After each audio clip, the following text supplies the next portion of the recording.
In this whole animation you will learn how to measure DC voltage with the help of multimeter. Hello guys, welcome to our YouTube channel, Source of Skills. Please like and subscribe for more informative videos. Before using multimeter, check whether it is working or not. Take a multimeter, move the selector switch on continuity.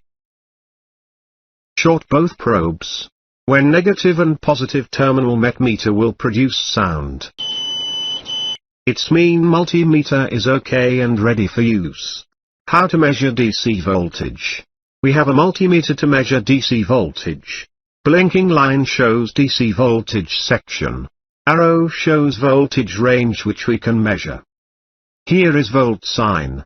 It's mean if we are going to measure voltage, red probe should be connected here. Not to here. I am taking 9 volts battery and using this battery to measure DC voltage. Small terminal is positive and large terminal is negative. We know that this battery is 9 volts, so we need to select 20 volt range.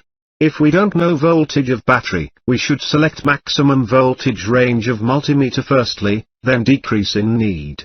Connect positive terminal of battery to the red wire and negative terminal of battery to black wire. Display showing 8.90 volts. This is how we can measure DC voltage.